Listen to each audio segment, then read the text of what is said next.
വിശദമായ വാർത്തയിലേക്ക്. ആന്ധ്രയിലെ തീവ്രവാദ കേസിലെ പ്രതി കാസർഗോഡ് പിടിയിൽ. പശ്ചിമബംഗാൾ സ്വദേശി ബി ഷാബ് ഷെയ്ഖാണ് പുലർച്ചെ അറസ്റ്റിലായത്. നീലേശ്വരം പടന്നക്കാട്ടെ ക്വാർട്ടേഴ്സിൽ നിന്നും NIA ആണ് പ്രതിയെ അറസ്റ്റ് ചെയ്തത്. വാർത്തയുടെ വിവരങ്ങളുമായി ജോസഫ് അഗസ്റ്റിൻ ചേരുന്നു. ജോസഫ്, ആന്ധ്രയിലെ തീവ്രവാദ കേസിലെ പ്രതിയാണ് ഇപ്പോൾ കാസർഗോഡ് നിന്നും പിടിയിലായത്. എപ്പോഴായിരുന്നു സംഭവം? മറ്റു വിവരങ്ങൾ.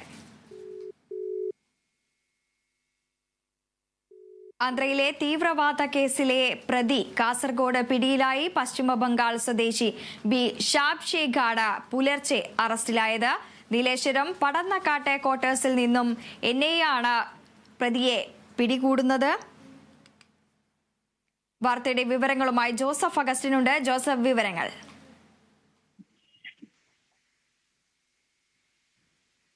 UAPA അടക്കം ചുമത്തിയിട്ടുള്ള പ്രതിയാണ് ഇപ്പോൾ കാസർഗോഡ് കാഞ്ഞങ്ങാട് നിന്ന് പിടിയിലായിട്ടുള്ളത്. ഇത് ബംഗ്ലാദേശിൽ നിന്ന് അനധികൃതമായി ഇന്ത്യയിലെത്തുകയും തീവ്രവാദ പ്രവർത്തനങ്ങളിൽ ഏർപ്പെടുകയും ചെയ്തു എന്നാണ് പോലീസിന്റെ കണ്ടെത്തൽ. NIA അടക്കം ഇയാളെ കണ്ടെത്തുന്നതിന് വേണ്ടി ഊർജിതമായ തെരച്ചിൽ നടത്തിയിരുന്നു. ഈ അവസാനം ഈ വർഷങ്ങളായി ഇയാൾ കേരളത്തിലെത്തി ഇത്തരത്തിൽ ഒളിച്ചു താമസിക്കുന്ന ഒരു സ്ഥിതിയാണ് ഉണ്ടായത്.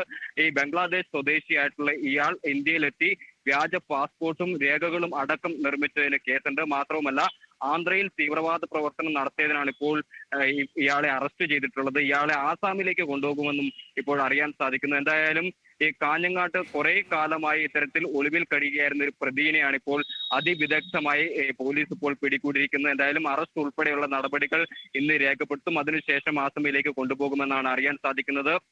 ഏത് തീവ്രവാദ പ്രവർത്തനത്തിനാണ് ഇദ്ദേഹത്തെ പിടികൂടിയതെന്ന് ഇനിയും വ്യക്തമല്ല. NIAയുടെ കേസ് ആയതുകൊണ്ട് തന്നെ ഈ ഒരു കാര്യങ്ങളിൽ വ്യക്തത വരുത്തേണ്ടത് ബന്ധപ്പെട്ട അധികാരികൾ തന്നെയാണ്. നമുക്ക് ലഭിക്കുന്ന വിവരമനുസരിച്ച് ഈ ആന്ധ്രയിലടക്കം ഇത്തരത്തിൽ വിവിധ തീവ്രവാദ പ്രവർത്തനങ്ങളിൽ ഏർപ്പെട്ടിട്ടുണ്ട് എന്നാണ് അറിയാൻ സാധിക്കുന്നത്. മാത്രവുമല്ല, വ്യാജരേഖ ഉണ്ടാക്കലും അതുപോലെ തന്നെ വ്യാജ പാസ്പോർട്ട് ഉണ്ടാക്കുകയും ചെയ്തു എന്ന് ഇയാൾക്കെതിരെ ഗുരുതരമായ ആരോപണമുണ്ട്. എന്തായാലും വർഷങ്ങൾ നീണ്ട പരിശ്രമത്തിനൊടുവിലാണ് NIAയും അതുപോലെ തന്നെ ആന്ധ്ര പോലീസും ഇയാളെ കണ്ടെത്തിയെന്നാണ് ഇപ്പോൾ ലഭിക്കുന്ന വിവരം. അതുകൊണ്ട് തന്നെ ഈ കേസ് വലിയൊരു ഗുരുതരമായിട്ടുള്ള ഒരു കേസാണ് എന്നാണ് ഇപ്പോൾ നാം പ്രതീക്ഷിക്കുന്നത്. എന്തായാലും ഈ കേസുമായി ബന്ധപ്പെട്ട കൂടുതൽ വിവരങ്ങളൊന്നും ഇതുവരെ പോലീസോ NIAയോ പുറത്തുവിട്ടിട്ടില്ല. എന്തായാലും ഇതുമായി ബന്ധപ്പെട്ട് അറസ്റ്റ് ഉൾപ്പെടെയുള്ള നടപടികൾ പൂർത്തീകരിച്ചതിന് ശേഷം ഇയാളെ ഇന്ന് വൈകിട്ടോടുകൂടി ആസാമിലേക്ക് കൊണ്ടുപോകുമെന്നാണ് ഇപ്പോൾ അറിയാൻ സാധിക്കുന്നത്. വൃന്ദ.